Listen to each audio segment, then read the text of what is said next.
Chose promise, chose due. Le royaume Teke, le fameux royaume. Certains disent que c'est un royaume qui n'a jamais existé et que c'est une invention. D'autres disent effectivement que c'est un royaume qui a toujours existé. Je vais essayer dans cette vidéo de vous démontrer de manière assez claire, avec un maximum de sources possibles. Je vais ici croiser un certain nombre d'éléments pour que nous puissions ici établir un petit peu si ce royaume a vraiment existé ou pas. C'est sans doute l'une des vidéos les plus sourcées que vous aurez vues cette année. Accrochez-vous, restez jusqu'à la fin parce qu'il y a beaucoup d'éléments que vous imaginez pas que pour les avoir, c'était tellement compliqué. Ça m'a pris du temps. Pour les personnes qui se rappellent, avant que je ne fasse cette vidéo aujourd'hui, j'avais déjà lancé des hostilités depuis quelques mois déjà. Mais avant de rentrer dans le vif du sujet, bien entendu, si vous venez de découvrir Terre Noire, sachez qu'ici on parle d'Afrique, on parle de noir, de tous les sujets qui tournent autour de l'africanité. On parle aussi de la République du Congo, notamment de l'histoire. Si vous êtes intéressé par ce genre de contenu, n'hésitez pas à vous abonner à la chaîne. C'est votre manière de nous soutenir. C'est gratuit. Laissez un petit like, partagez la vidéo et commentez. Jingle!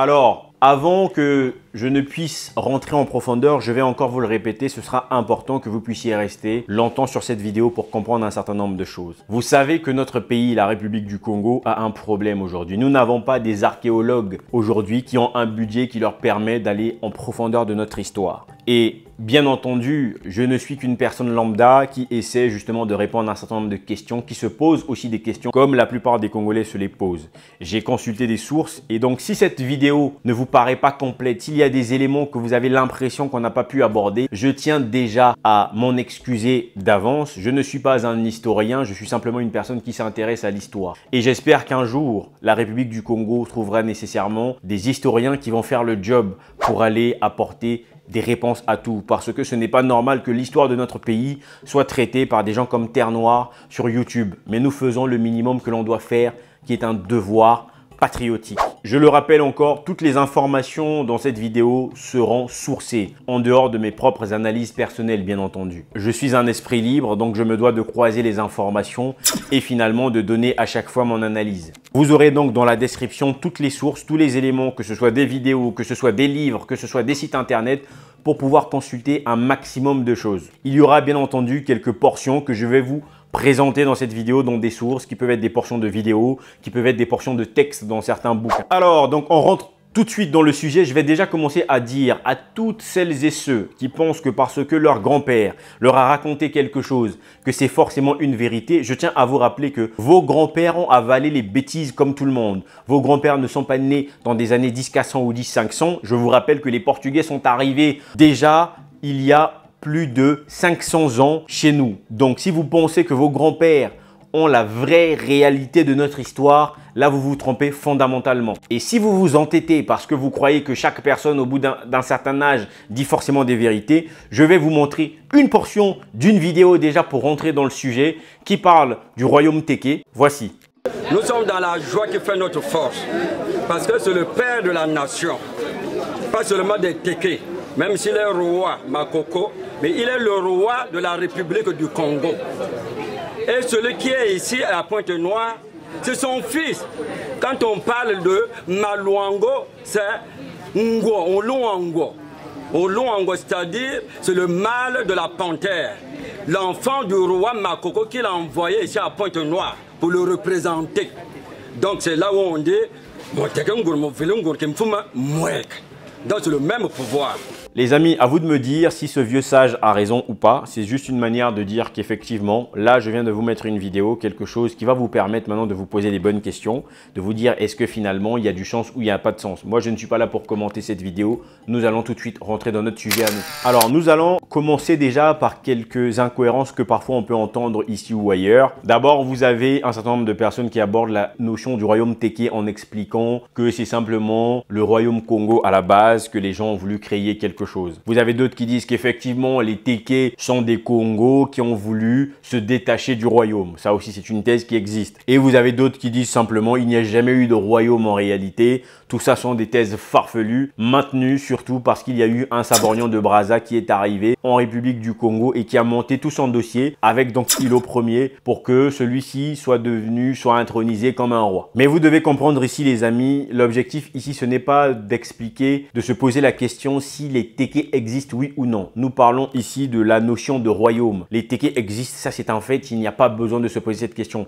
Parce qu'il y a parfois des gens qui ont des incompréhensions alors que l'on se pose la question du royaume. D'autres pensent que l'on parle de la question de l'existence des Téké. Que ce soit clair, nous parlons ici d'un royaume. Donc bien entendu, dernière chose que je vais vous dire avant que l'on ne lance vraiment le sujet, mon objectif ici ce n'est pas de vous influencer, il y a plusieurs thèses, je me suis dit qu'il serait mieux justement qu'on procède un peu comme dans des méthodes philosophiques, c'est-à-dire qu'on va faire dans un premier temps la thèse, dans un second temps l'antithèse et ensuite on va faire la synthèse. Et dans la synthèse, je vais apporter aussi justement mes analyses personnelles. Et donc dans la thèse ici, ça va être d'abord l'existence du royaume Téké, donc on va prendre tous les éléments qui évoquent l'existence. Dans l'antithèse, ce sera donc la démonstration que le royaume Téké finalement n'est pas ce que l'on ne pense. Et la synthèse, c'est quels sont les éléments finalement de ce royaume Téké. Est-ce qu'il y a existence ou pas quelque part? À quel moment on peut parler d'existence et à quel moment on ne parlera pas d'existence? Alors, les gens connaissent aujourd'hui le royaume Téké, mais très souvent lorsque vous allez faire une recherche, vous n'allez pas directement trouver par exemple quelque chose écrit royaume Téké sur Wikipédia.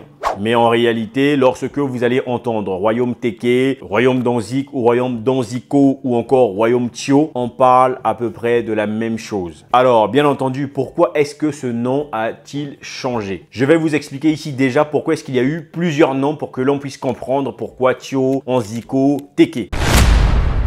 Premièrement, vous avez le cas des contacts avec les Européens. Les premiers exportateurs et commerçants européens, bien entendu, tels que les Portugais, les Français, ont attribué un certain nombre de noms aux Africains qui n'étaient pas forcément les vrais noms, en fonction de leur compréhension de ce qu'ils avaient compris, de ce qu'ils entendaient. Et ça a entraîné, bien entendu, l'adoption plusieurs fois de noms différents.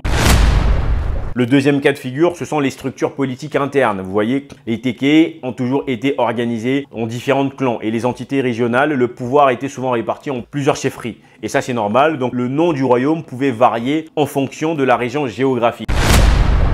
Le troisième point, c'est l'expansion, bien entendu, et l'influence régionale. Il faut savoir qu'au fil du temps, le royaume Téké a étendu son influence sur plusieurs territoires. Et ça, c'est une réalité. La désignation d'Anzikou, par exemple, correspondait à une région spécifique du royaume Téké. Ces distinctions régionales ont parfois conduit à l'adoption de noms différents et de récits historiques. Vous voyez bien que finalement, les noms ont parfois changé parce qu'il y a eu des influences extérieures, parce qu'il y a eu aussi, comme on l'a abordé, les structures politiques internes. Alors, la première chose que j'ai fait, donc je suis allé sur Google en tapant royaume Téké, royaume Tio, je tombe sur une fiche Wikipédia qui m'affiche effectivement dans la liste un seul roi, où on voit il est écrit Hilo Ier. Bon, je me suis dit c'est quand même compliqué. Si le roi le plus vieux c'est Hilo Ier qui a rencontré des Brazza, c'est quand même assez compliqué. C'est un gros problème bien entendu. Comment défendre donc le concept d'un vieux royaume si dès le départ on a déjà ce genre de problématique? Mais dans cette même source finalement Wikipédia, vous allez trouver un élément qui explique le pouvoir du roi, disant que c'est un pouvoir plutôt spirituel. Et donc, son autorité tourne autour de la spiritualité, entre guillemets. Rentrons maintenant sur la culture et l'organisation. Vous verrez même de toute façon dans une image que je vais pouvoir vous afficher sur la culture et l'organisation.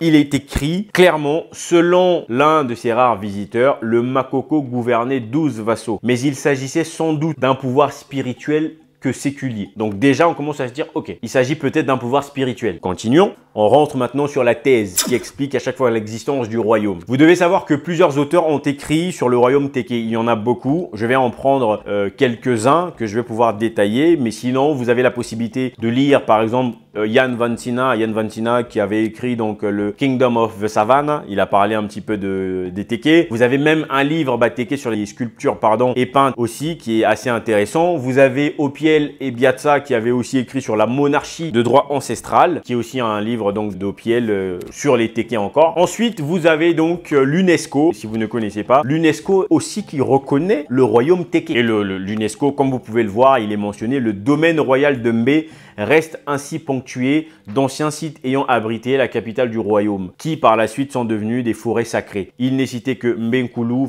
comme vous pouvez le voir. Donc ensuite, sur le deuxième point, Nko où régna donc le Makoko Ier, Itiele où régna Makoko Mbiandele. Vous avez un certain nombre d'informations, comme vous pouvez le voir. Vous avez donc les lieux associés au pouvoir royal et au système politique. Donc vous avez le village de Ngabé, la source royale, vous avez les chutes du Mpwembali, vous avez la forêt sacrée d'Itiere, vous avez aussi la forêt sacrée des Bala. Ensuite, vous avez des lieux de mémoire du domaine royal, vous avez donc la forêt de Ndoa, vous avez la stèle d'Itiele. Donc vous pouvez voir que même l'UNESCO aujourd'hui reconnaît. Mais on va aller encore plus loin maintenant pour rentrer un peu plus dans le détail. Il y a aujourd'hui un site qui s'appelle Universalis qui évoque aussi les déplacements des peuples Téké. Donc pour comprendre un petit peu comment est-ce que ça se faisait, donc des peuples appelés Bantous finalement, puisque les Téké font partie des Bantous, des Bantous, mais aujourd'hui qu'on appelle naturellement Bantous. Dans ce site, on explique justement comment les Téké se sont déplacés, les premiers dans la zone centrale finalement. Donc déjà, on explique que les Téké se sont déplacés dans la zone centrale. Ok, très bien.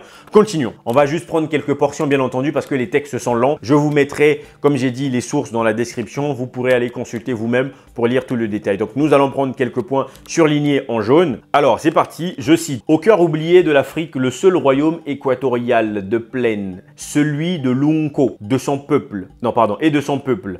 Sans être ignoré, reste peu connu alors qu'il illustre un type de structure et d'histoire. On va un peu plus loin. Le peuple Bantou, arrivé alors sur les lieux vers 2000 avant Jésus-Christ au plus tard, avec les débuts de la métallurgie, du cuivre et du fer, avec une agriculture itinérante, a maintenu par ses brûlis une savane sur grès perméable que sans lui la forêt aurait été refermée sur elle-même. Je continue. Issu des civilisations proto-antiques du Sahara et du Sahel, écoutez bien, issu des civilisations proto-antiques du Sahara et du Sahel, chassés peut-être par la grande désification post-urmienne vers la savane septentrionale. Des peuples africains foisonnants ont migré, peuplés, civilisés de 1000 façons tout le Sahel, toutes les savanes. Le royaume et empire du Nil puis du Niger, en descendant, on continue encore, on procède aussi ce qu'il est commode d'appeler Bantou, et dont le foyer ethnogénétique se situe vers le sud des grands lacs de la crête Congo-Nil, dans les altitudes orientales des savanes. Après avoir vaincu la barrière de la Tsetse, donc là on parle de la mouche Tsetse, ces peuples déferlèrent en éventail vers tout le sud de l'Afrique, du Zambézie au fleuve Congo. Les Téké sont ceux qui marchèrent les premiers à l'ouest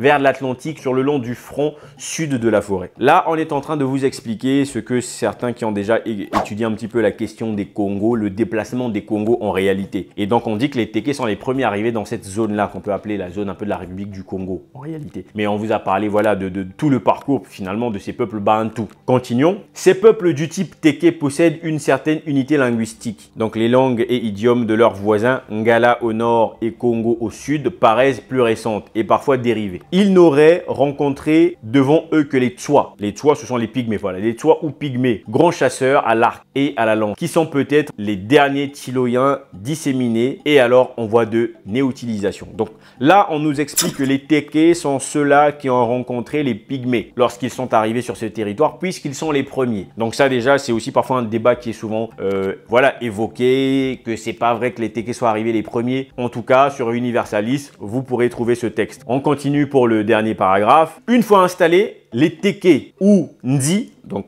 comme les appellent les Tswa, et les premiers Européens, Andikana, développèrent une démographie complexe. L'équilibre qu'ils maintinrent entre chasse et pêche, d'une part, et culture de tubercules, d'autre part, conforta une société composée de lignages, de villages et de Ntsi, donc les terres, c'est-à-dire chefferies. De là naquit vers le 11e et le 13e siècle un royaume sacral reposant sur l'arbitrage suprême des grands. Plus tard s'en détacha une marche du sud qui devient le Congo. Alors, je ne sais pas si vous avez compris cette dernière phrase. Je reprends la dernière phrase. De là naquit vers le 11e et le 13e siècle un royaume sacral reposant sur l'arbitrage suprême des grands. Alors, l'avant-dernière, pardon. Plus tard s'en détacha une marche sud qui devient le Congo. Donc, ce qu'on est en train de nous expliquer, que les Téké sont finalement à l'origine même du dernier royaume Congo, du Mbanza Congo, en quelque sorte. Ce n'est pas moi, c'est ce que Universalis a écrit sur le site. Vous pourrez consulter de vous-même. Nous allons continuer encore sur une autre personne. Vous connaissez certainement une dame qui s'appelle Eugénie Opu, écrivaine, qui produit aussi du contenu, notamment sur les Téké. Elle a abordé justement la question des Téké. Elle avait aussi évoqué justement dans son œuvre le royaume Téké, hein, donc l'existence finalement ancienne du royaume Téké. Elle explique dans ce livre que le royaume Téké, situé dans le bassin congolais bien entendu, remonte d'une civilisation très ancienne, bien avant le XVIIe siècle. Ce royaume est l'un des plus anciens d'Afrique centrale, a vu son influence s'étendre sur une vaste région, allant du nord au sud du Congo et s'étirant jusqu'à l'Angola et en Centrafrique. La monarchie, donc elle explique que la monarchie, bien entendu, est dirigée par le Hunko qui jouissait finalement d'une grande puissance politique. Il y avait même une suggestion que le royaume Téké pourrait remonter potentiellement au Xe siècle. Donc là, vous comprenez bien que Eugénie Opu explique aussi qu'effectivement, c'est un royaume qui est assez ancien. On vient de voir ce qui s'est passé avec Universalis qui a donné un certain nombre d'éléments. Mais continuons. Je le rappelle que Madame Eugénie Opu a aussi une chaîne YouTube où elle produit du contenu sur le royaume Téké. Vous avez aussi le lien en description. Vous pourrez toujours aller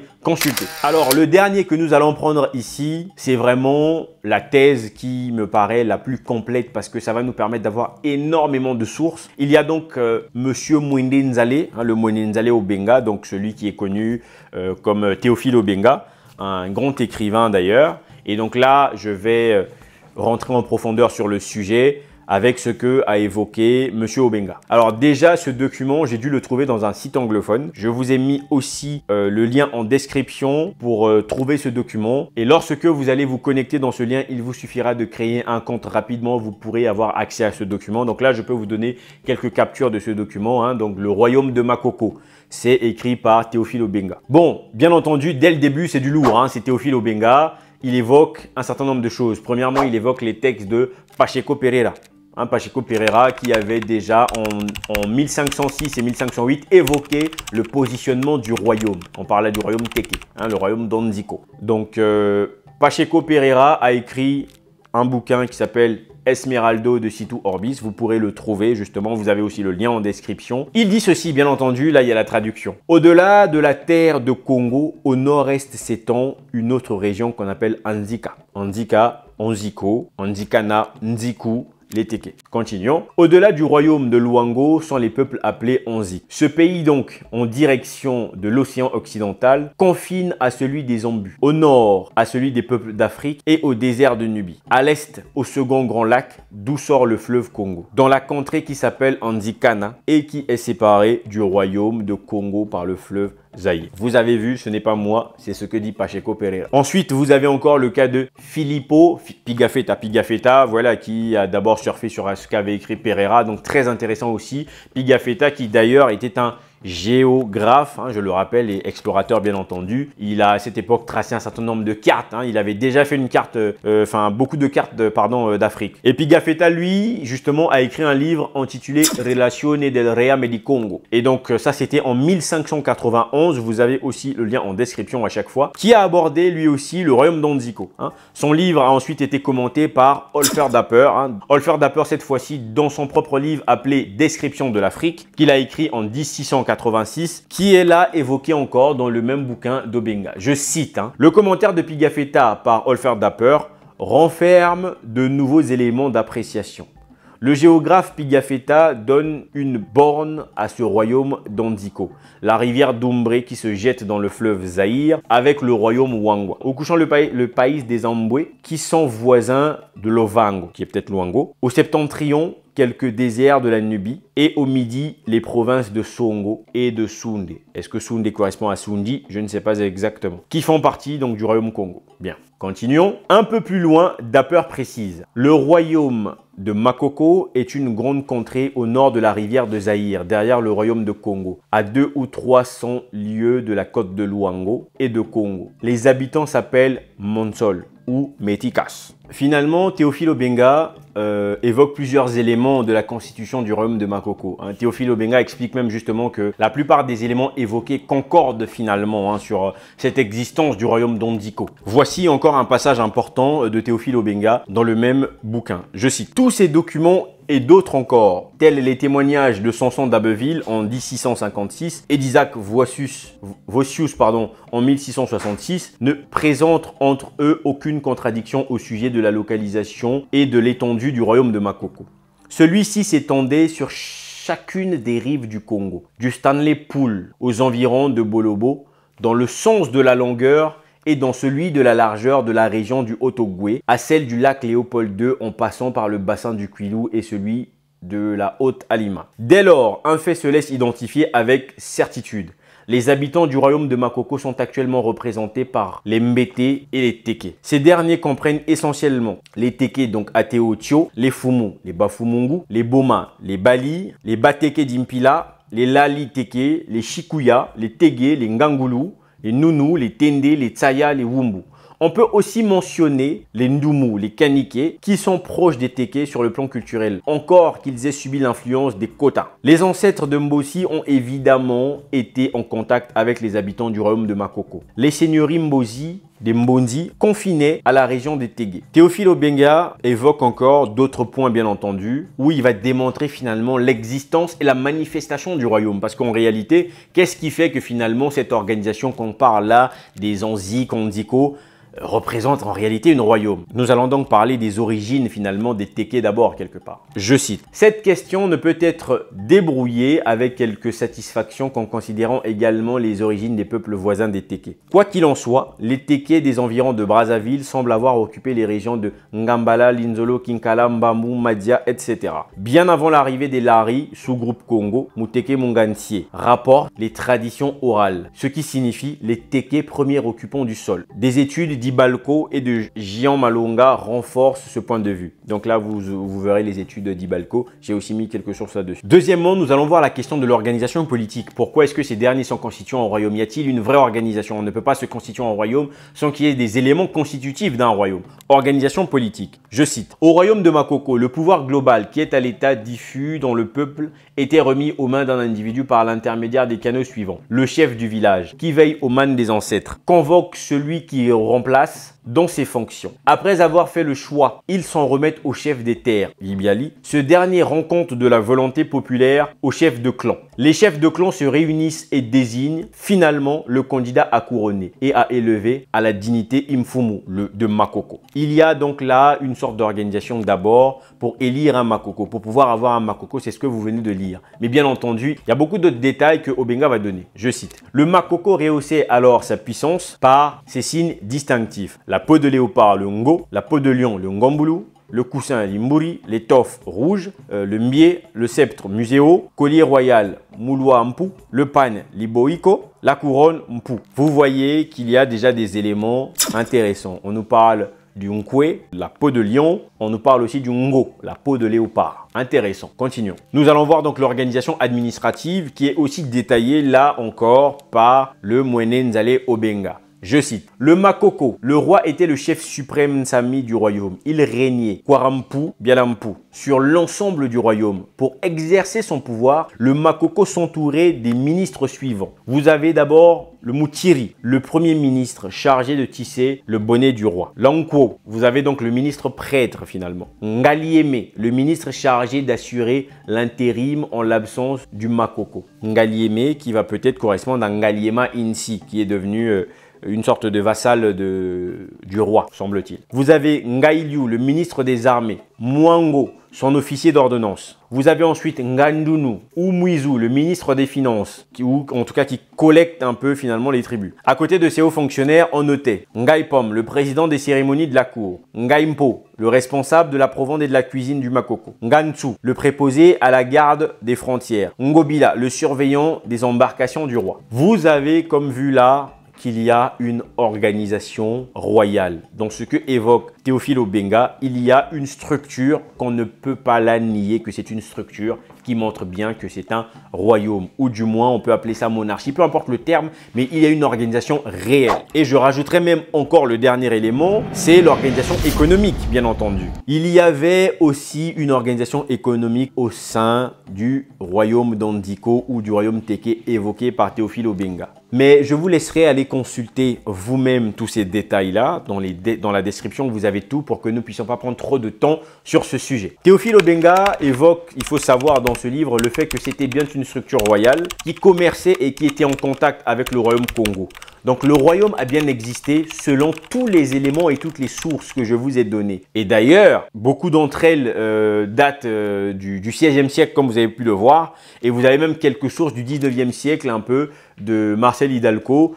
Par exemple, dans Quand et comment devient-on Makoko. Donc, vous avez un certain nombre d'éléments là que vous pouvez aller vérifier, des sources claires sur la thèse de l'existence de ce royaume depuis 1500 et quelques. Nous allons ensuite rentrer dans l'antithèse. Nous avons jusque-là parlé effectivement du fait que le royaume a existé et nous avons des éléments que nous avons pu voir bien détaillés, en tout cas qui sont assez forts. Maintenant, on va voir un petit peu dans l'antithèse. Qu'est-ce qui se passe? Pourquoi est-ce que d'autres personnes disent que ce royaume n'existe pas? Il y a bien entendu plusieurs ici qui remettent en cause l'existence du royaume Téké. Certains disent que c'est un faux royaume de fond en comble, c'est-à-dire que De Brazza serait arrivé, il aurait inventé un royaume et que finalement, à cause de ça, un royaume a existé plus tard. D'autres disent non, ce n'est pas ça, il y a effectivement du faux, mais pas exactement comme certains le pensent. Nous allons donc rentrer en profondeur. Il y a malheureusement pas de personne qui a écrit, on a quand même vu sur le cas de la thèse, beaucoup de gens ont écrit sur l'existence finalement du royaume Téké ou du royaume d'Andiko, beaucoup d'éléments, beaucoup de sources, mais sur la non-existence de celle-ci, il n'y a pas forcément quelqu'un qui a écrit un bouquin là-dessus en ayant confronté tous les éléments, mais il y a bien entendu des gens qui ont évoqué les problématiques et qui ont confronté bien sûr de la contradiction sur ceux qui ont même écrit. Déjà, le premier élément, c'est la cohérence.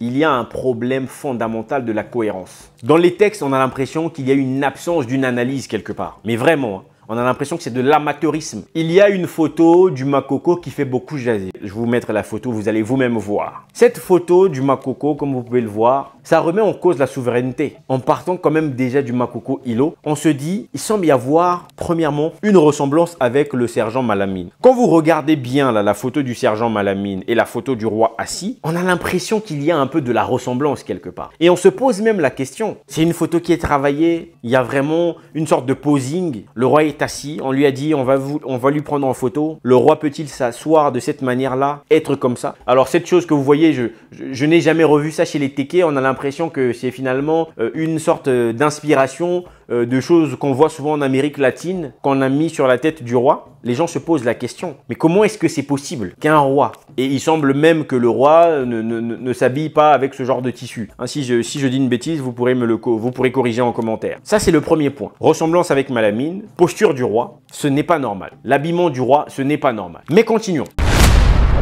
Deuxième image, vous avez une image qui vous montre une sorte de Makoko. Encore, on parle là d'îlot. Mais on se dit, il y a un problème. Dans une conception royale, il est quand même censé avoir une sorte de vestige. Et on n'a pas l'impression que là, le Makoko est quand même photographié, il n'y a pas de vestige. Mais comment est-ce possible? Le Makoko, nous sommes dans des années 1880. Comment est-ce possible qu'il y ait un roi sans vestige? On a l'impression que c'est un hangar, on ne comprend pas très bien. Là encore, ça pose problème. Est-ce que c'est une pose familiale? Une photo avec la famille? Pour les besoins de la France? Franchement, les gars ont été très méchants quand même. Aller prendre une photo comme ça et dire que oui, c'est le roi. Bon, il n'y a pas de problème. Mais vous remarquerez en plus sur cette photo, il y a la peau de léopard juste en dessous. Vous voyez? Bon. On continue d'abord. Vous avez aussi comme troisième élément la description mensongère. On ne comprend pas comment est-ce qu'aujourd'hui on peut faire des choses aussi sérieuses, mentionner sur une image, comme l'image que je vous présente. On vous explique que ça c'est un roi. Là on n'est pas dans le cas d'Ilo, on est dans le cas d'un roi qui vient après. Et on écrit que ce roi est sur la peau d'un tigre. Alors que non, ce roi n'est pas sur la peau d'un tigre, c'est la peau d'un léopard. Mais sur la photo, on voit que c'est la peau d'un léopard, mais il est écrit qu'il est sur la peau d'un tigre. Est-ce un photographe qui prend des gens n'importe comment en photo en expliquant que ce sont des rois et en décrivant même tellement il était stupide en décrivant que c'était un tigre alors que c'est un léopard? Est-ce finalement des gens qui ont été utilisés juste pour faire des photos qu'il faut envoyer pour les besoins de la France et derrière créer toute une histoire royale? Point d'interrogation.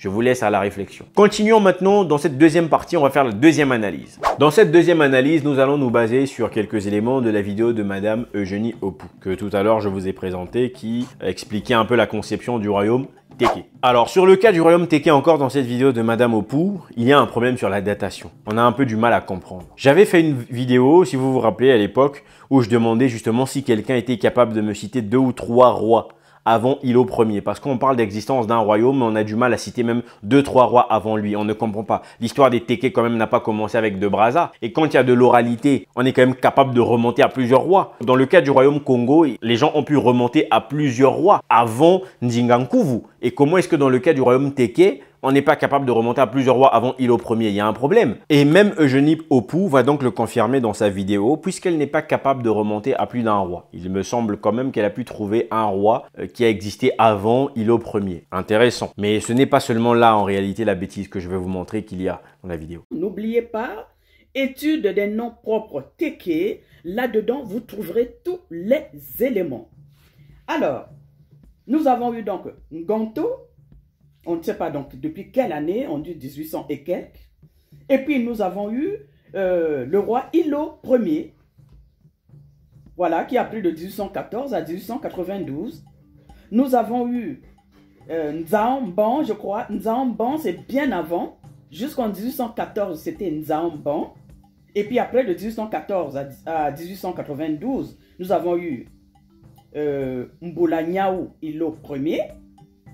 Comme vous pouvez le constater les amis, la dame a mélangé plusieurs choses. On a un peu du mal à comprendre. Pourtant, on voit bien que Madame Eugénie Opu est en train de lire un document qui d'ailleurs est son propre livre. Je le cite d'ailleurs, le livre c'est Études des noms propres Téké, que vous trouverez aussi bien entendu en description. Je me suis fait le plaisir de vous mettre tout ça quand même dans les descriptions. Elle dit dans sa vidéo, comme vous avez pu l'entendre, qu'Ilo Ier a été roi depuis 1814 jusqu'à 1892. Mais les amis, ce n'est pas possible. De vous à moi, ce n'est pas possible. Ilo Ier ne peut pas avoir été roi de 1814 à 1892. Sauf si Ilo Ier est devenu à l'époque où les gens faisaient 150 ans, semble-t-il, dans certains récits bibliques. Parce que lorsque vous faites le calcul, le différentiel, donc vous pouvez sortir votre calculatrice, 1892 moins 1814, ça fait quand même 78 ans de règne. Mais Ilo Ier a-t-il commencé à régner à 10 ans pour se dire que donc il est mort à 88 ans? Mais je le rappelle encore que l'espérance de vie à cette époque ne pouvait pas être aussi grande. Donc déjà d'avoir quelqu'un qui arrive jusqu'à 80, ce n'est pas simple.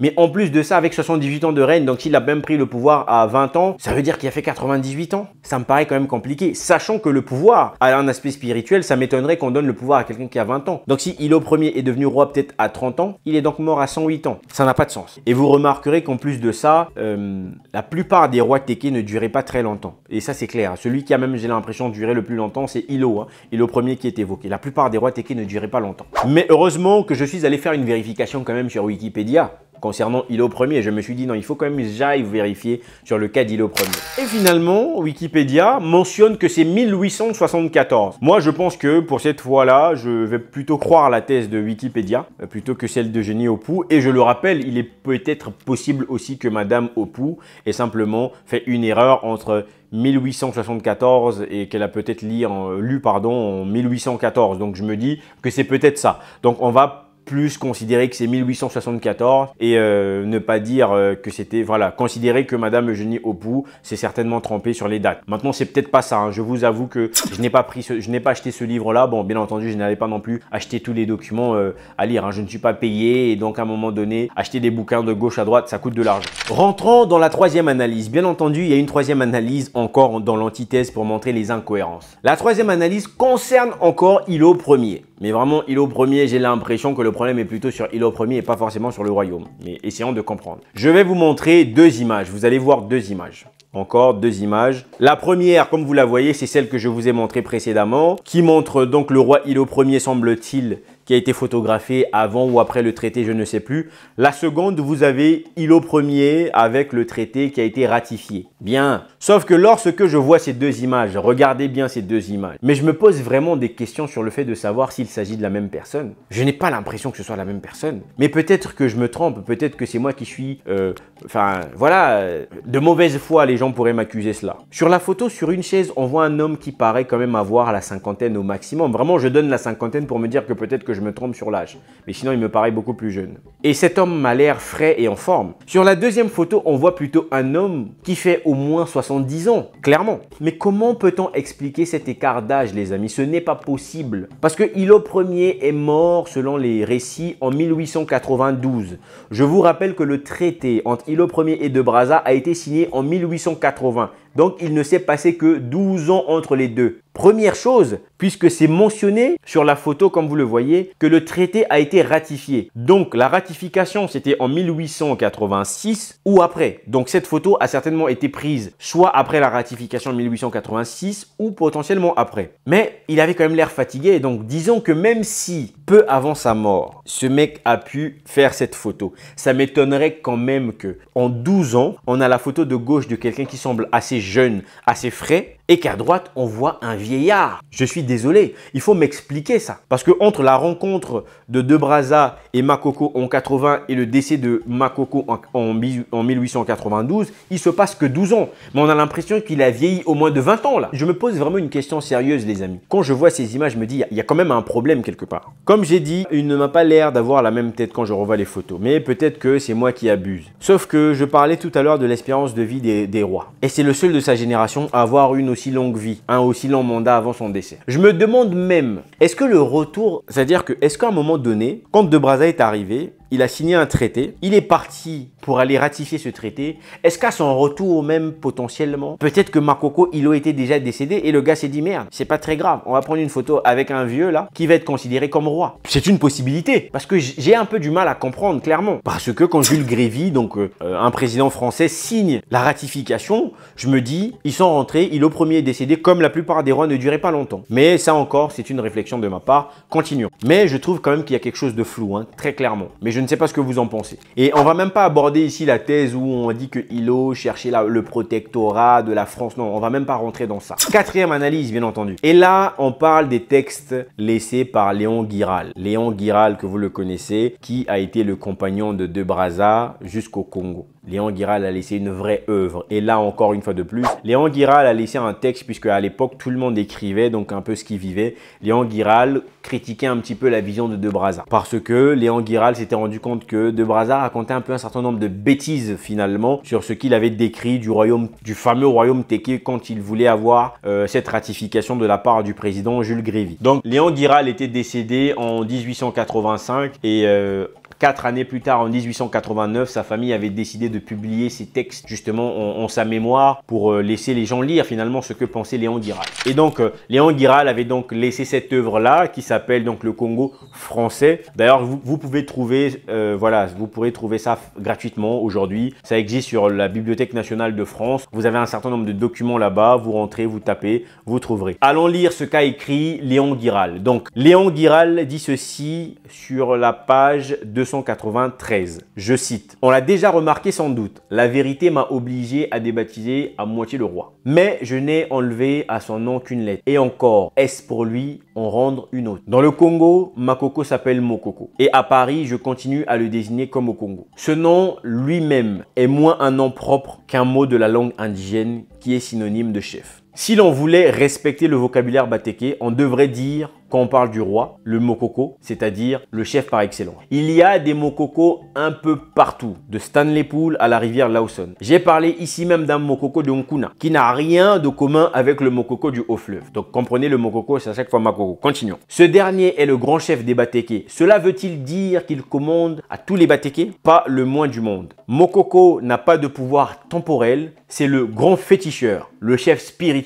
et qu'on me pardonne l'expression, le pape des batékés. Mokoko jouit du prestige que les indigènes attachent à la possession des fétiches. Il est inviolable dans sa résidence, mais son action effective sur les batékés est loin de correspondre à son influence morale. Elle ne dépasse pas les cases de son village. Mokoko ne saurait imposer une direction unique à la tribu entière des batékés. Comme vous pouvez le voir, Léon Guiral a tout cassé.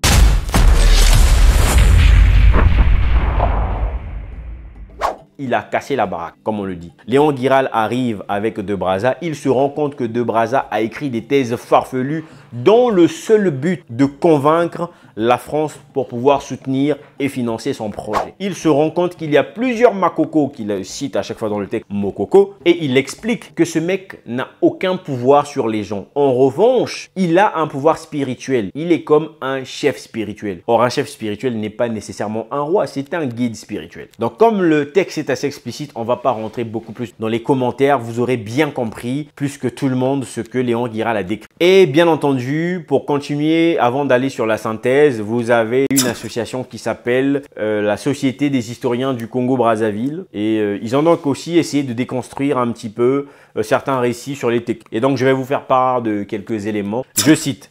Il semblerait que Pierre Savorgnan de Brazza, qui avait pour mission d'obtenir un accord juridique d'un roi pour justifier la colonisation devant ses rivaux européens et devant l'histoire, s'en fabriqua tout simplement un. Il fixa une couronne imaginaire et étendit le pouvoir de sa signature jusque sur les côtes de Luango, Congo, etc. Mais on l'a vu déjà en Nkuna, la future Brazzaville, un autre Mokoko, Ntshulu de son nom, ou Ntsulu, régner souverainement. Donc là, ils expliquent encore une fois de plus que c'est de Brazza qui fait un peu n'importe quoi. Et ils ont aussi parlé, bien entendu, donc des Anziques, du cas d'Anziko, bien entendu, et les seuls d'ailleurs. Le pays des Anziques correspond en grande partie à ce qui est reconnu aujourd'hui comme étant le pays des Teke. C'est grâce au témoignage de l'italien Filippo Pigafetta qui l'a visité en 1591 avant de rapporter son récit à Duarte Lopez qui le met en écrit, que nous le connaissons et que les cartes approximatives ont été dressées. Du pays des Anziques, il n'a connu que la première agglomération au-delà du Congo située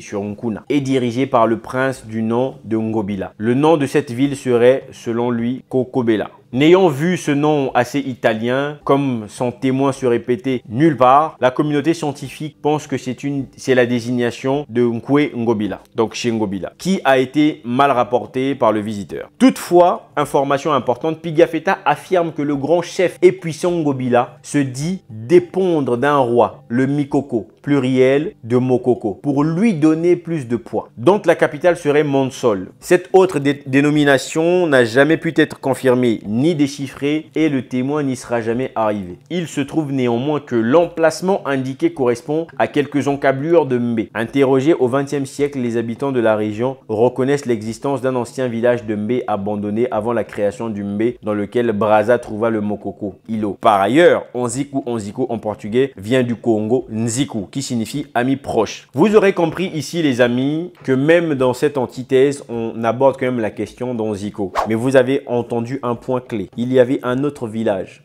peut-être appelé Monsol par des Portugais, mais où les Teke savaient que Mbé n'était pas là où le Mbé actuel existe, ce qui voudrait donc dire que le Mbé finalement de Ilo Ier ne correspond pas au Mbé du royaume d'Onziko, mais il semble que c'était proche, ou du moins, en tout cas ce n'était pas loin. Nous allons maintenant les amis rentrer dans la synthèse.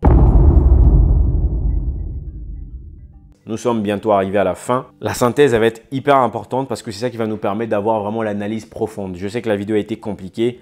Allons sur la synthèse et je vais maintenant commencer à vous donner mes propres analyses. Dans cette synthèse, je ne vais pas seulement parler de ce que j'ai compris, mais je vais aussi, bien entendu, ramener un certain nombre de sources encore une fois de plus parce que ça a une importance capitale. Nous allons voir les sources et en fonction de ce que nous allons lire, nous allons à chaque fois faire des analyses. Donc, nous allons dans un premier temps consulter des éléments résumés finalement d'un colloque international qui s'est effectué en 2024. Et pour ceux qui ne savent pas ce que c'est un colloque c'est un rassemblement finalement de scientifiques autour d'un sujet précis, sur le cas de l'histoire où il va y avoir un débat potentiellement avec des confrontations idéologiques. Par exemple, pour le colloque qui peut revenir les gens en tête, c'est le colloque où Théophile Obenga et Cheikh Anta Diop, par exemple, sur l'histoire du monde et l'origine finalement négro-africaine de l'Égypte. Ces deux-là ont humilié les Occidentaux finalement dans ce colloque et malheureusement cette vidéo-là ne sortira jamais puisque cette humiliation était tellement grande, semble-t-il, qu'il n'est pas possible qu'ils acceptent aujourd'hui de publier ce genre de contenu.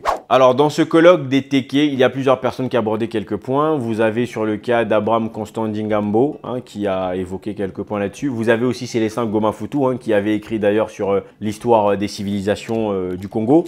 Vous avez aussi Arsène Francoeur Nganga. Le professeur Ndingambo avait évoqué, semble-t-il, je cite bien entendu, le professeur Abraham Constant Ndingambo présente comme étant le premier royaume bantou de l'Afrique centrale formé entre le 5e et le 10e siècle de l'ère chrétienne. Donc selon le professeur Constant Ndingambo, c'est le premier royaume. Le royaume Teke ou d'Onziko a été formé entre le 5e et le 10e siècle. Vous aviez déjà entendu plutôt la thèse expliquant que les Teke étaient les premiers à arriver, la thèse expliquant que justement c'est d'abord cette royauté-là qui a existé avant même qu'il y ait une naissance du royaume Congo. Donc continuons dans notre résumé, je cite. D'autres historiens comme Célestin Gomafutu et Arsène Francoeur Nganga pensent que le royaume des Bateke fut une partie intégrante du royaume Congo, qui s'en détacha et devint indépendant au XVIe siècle.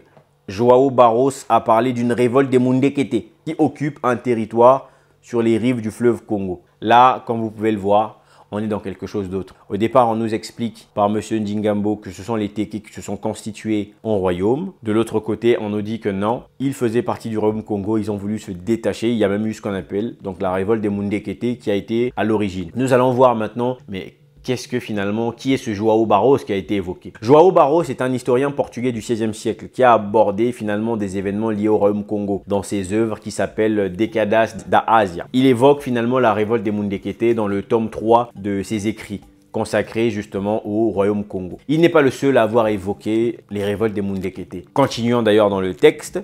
Le chroniqueur portugais Pigafetta rapporte entre 1567 et 1568, 2 rois de Congo sont tués dans des guerres avec des Anziques. Le premier, Bernardo I, le fut par des Anziques Téké et le second, Henrique I, par les mêmes Anziques. Au moment où la Djaga s'attaquèrent au royaume Congo, c'est à peu près à cette période que le royaume des Batéké devient indépendant du Congo à la suite d'une sécession selon les historiens qui soutiennent bien entendu que le royaume Téké fut une partie du Congo. Un dicton Téké ne dit-il pas Mukowangunu, Mutuwangunu. Mukongo et Muteke ont une même aïeule, qui est Ngunu. Donc les Congo et les Téké ont finalement un même ascendant, qui est Ngunu, Mamangunu. Et ça, pour certaines personnes. Alors, vous connaissez peut-être pour les gens qui sont des Téké, ce que ça veut dire Mukoangunu, Mutuangunu. En tout cas, encore une fois de plus, on nous explique qu'effectivement les Téké étaient bien avec des Congos. Ils se sont séparés à un moment donné. Il y a eu la révolte des Mundekete. 2 grands rois du royaume Congo ont même été tués par des Téké. Les Anziques, donc les Téké. Mais Pigafetta et Duarte Lopez, que j'avais déjà cité bien plus tôt, si vous vous rappelez, dans les mêmes œuvres, effectivement, qui ont parlé de guerre. Mais là, maintenant, il y a quelqu'un d'autre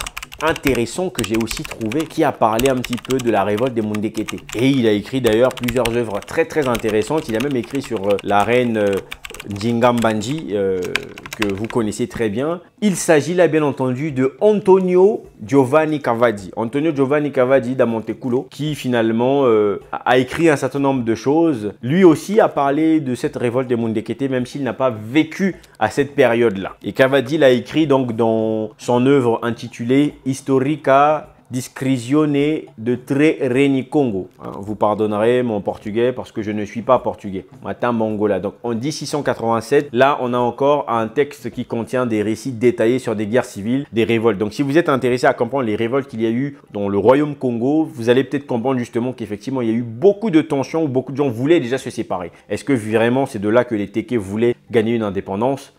Vous répondrez à la question à la fin. Là encore, il y a un élément hyper important qui arrive dans ce texte que je trouve vraiment intéressant à comprendre et qui, pour moi, expliquerait potentiellement pourquoi aujourd'hui il y a ce bazar sur la question du royaume. Ensuite, je cite, « Entre le 16e et le 18e siècle, le royaume Téké fut touché par la traite négrière transatlantique débutée en Afrique centrale dans le royaume Congo au XVIe siècle. Parmi les routes d'acheminement des captifs de traite, plusieurs furent celles empruntées par les commerçants négriers des territoires Batéké. Les plus célèbres pistes des terres Téké figurent entre autres la route du commerce de l'ivoire que le chef Téké obtenait des Pygmées.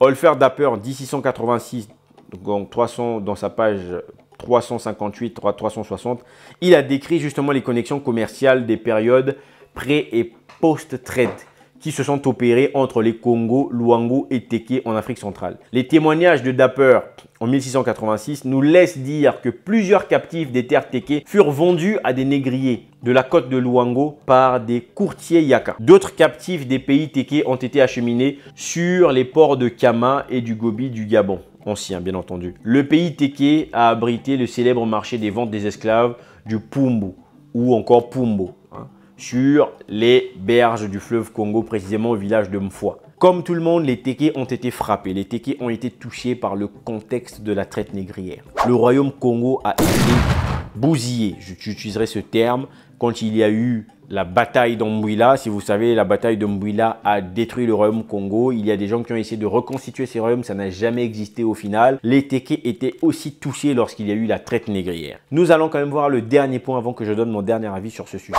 Il y a une autre source aujourd'hui qu'on peut appeler une source moderne d'un homme qui s'appelle donc Bruce Mateso. D'ailleurs, je vous conseille d'aller lire son bouquin qui a écrit donc sur le roi Nimi Lukeni. Donc Bruce Mateso a écrit, le titre du livre c'est Nimi Lukeni, le roi forgeron de Congo. Dans ce livre, il y a un point intéressant parce que Bruce Mateso évoque les origines des Téké venant du Congo. Il explique que les Téké viennent du Congo Diatoukou et qu'il y a effectivement des liens de parenté, encore une fois de plus, entre les Téké, les Congos, enfin tous ceux qui ont constitué le royaume Congo. Je vais vous lire à partir de la page 14. Je cite: « Les générations passèrent, les langues se différencièrent, des clans nouveaux émergèrent et s'organisèrent, chacun sur leur terre. Conscients de leur parenté et de leur ascendance commune, les enfants de Kenge n'étaient néanmoins pas unis en un seul royaume. Au contraire, la légion était parsemée de chefferies plus ou moins puissantes et rivales. Et parmi les enfants de Mangunu, une chefferie sortie du lot, la seule ayant le titre de royaume, au nord de Mpumbu, Nziko, la terre des Ndi, dirigée par Lonko, que les autres peuples aux alentours sud appelaient le Makoko. Il s'agissait du plus grand royaume issu de la dislocation du Congo Diatoukou, s'étendant des deux côtés de Mwanza. Néanmoins,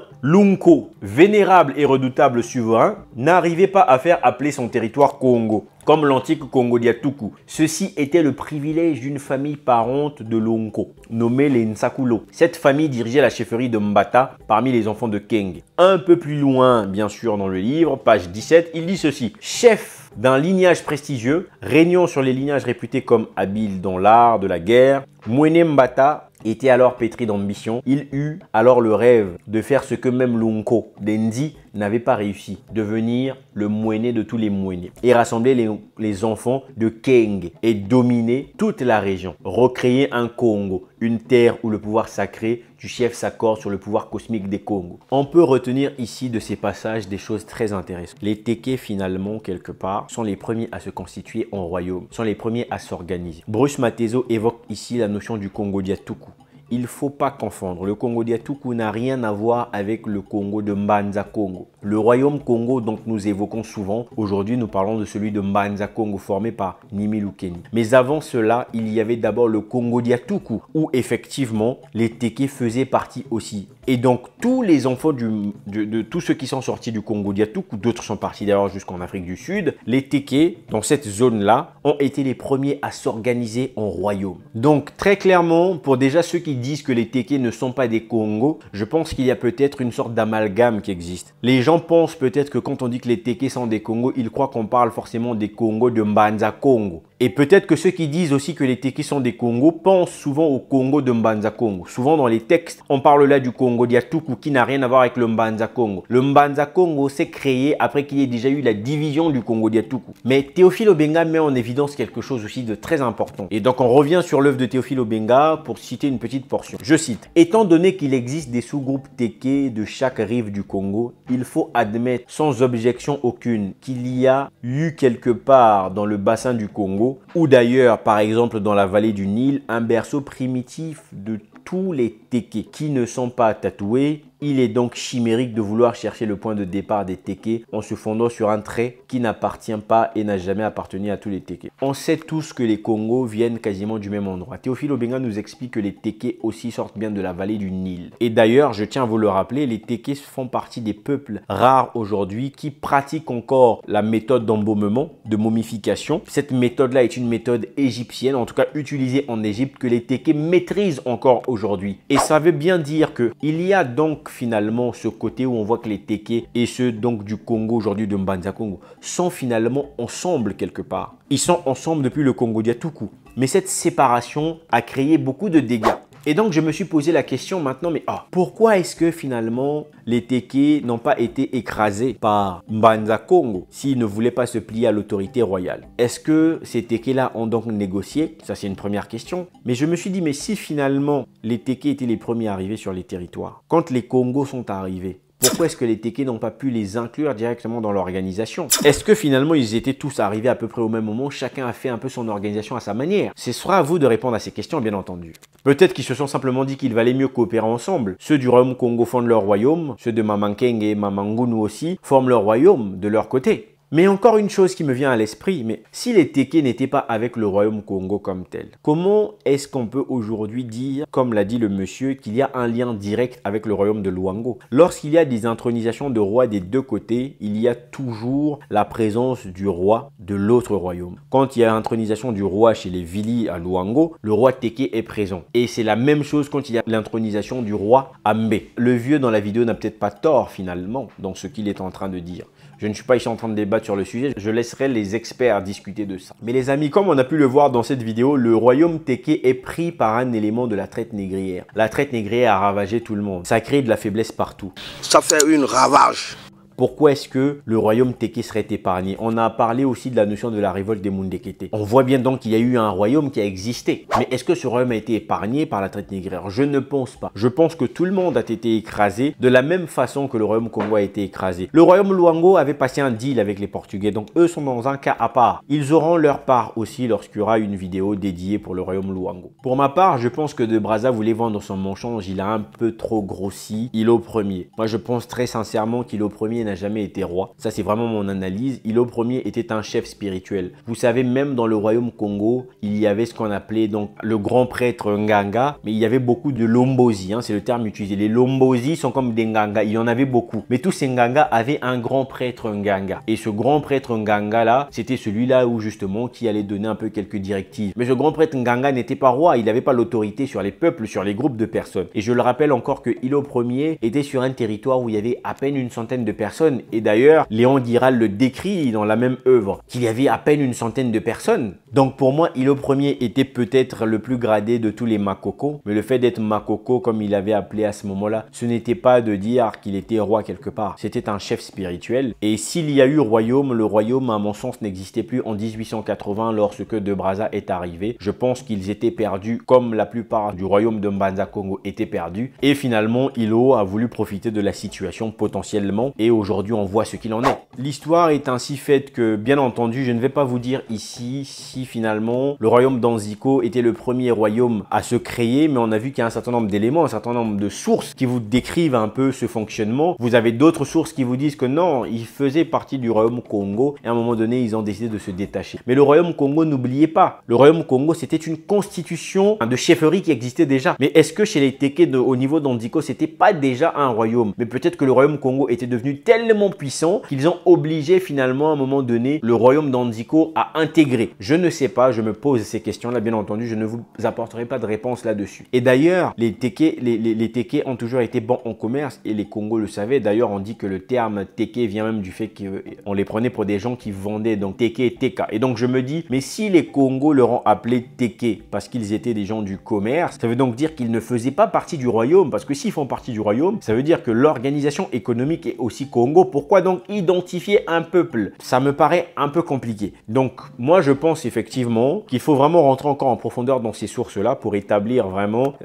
si finalement le royaume d'Anziko était vraiment indépendant ou s'il y avait simplement des liens, c'est-à-dire que de la communication avec le royaume Congo, ou si finalement ils étaient dans le royaume Congo et ils sont sortis de là. Mais en tout cas, une chose est sûre, pour le cas de Ilo Ier, les amis, moi je pense qu'il n'y avait plus de royaume d'Anziko. Et autre chose, de toute façon, le royaume d'Ilo Ier ne ressemble pas à ce que a décrit le Mwene Nzale Obenga sur la conception même de base. On a l'impression que Ilo Ier reçoit des gens et De Brazza profite de la situation pour créer un royaume. Alors, est-ce que ça veut pour autant dire qu'il faut remettre en cause la notion du royaume Téké qui existe aujourd'hui? Ce n'est pas moi qui vais répondre à cette question, les amis, bien entendu. Ce n'est pas moi qui suis responsable de l'histoire du Congo et de comment elle doit se faire. Moi, j'essaie ici de vous apporter des éléments qui vont vous permettre à vous aussi d'avoir vos propres réflexions. Moi, pour ma part, je considère que Ilo Ier a été utilisé par De Brazza. Il a profité de la situation. Je ne vois pas en quoi Ilo Ier représentait le roi, en tout cas un roi de tous les Téké. Il n'y a rien qui soit cohérent. En revanche, le royaume Téké a toujours existé depuis très longtemps et je pense que le royaume Téké a peut-être subi la même chose qu'a subi le royaume Congo lorsqu'il y a eu la traite négrière. Je ne sais pas ce que vous en pensez, les amis. Moi, en tout cas, pour ma part, je pense qu'il était nécessaire qu'on aborde le sujet dans ce sens. Et dites-moi en commentaire ce que vous en pensez. Peut-être qu'il y a des erreurs que j'ai dû faire. Peut-être que dans les analyses, il y a des choses que j'ai dû manquer. apporter, mais vous savez certainement plus que moi aussi ce que vous pensez de cette situation-là. Et le but, effectivement, c'est que ce que nous sommes en train d'apporter, ça apporte aussi de la connaissance. J'espère que ce moment de partage vous aura plu. J'espère que vous aurez après compris maintenant un peu plus comment a fonctionné le royaume techie qu'on appelle aujourd'hui et qu'on ne soit pas seulement dans des débats stupides où on n'avance pas dans des éléments. Vous avez toutes les sources en description. N'hésitez pas de les consulter. Soyez proactifs s'il vous plaît. Arrêtez d'être passifs. En tout cas les amis, moi je vous dis à très bientôt dans une prochaine vidéo. Imen.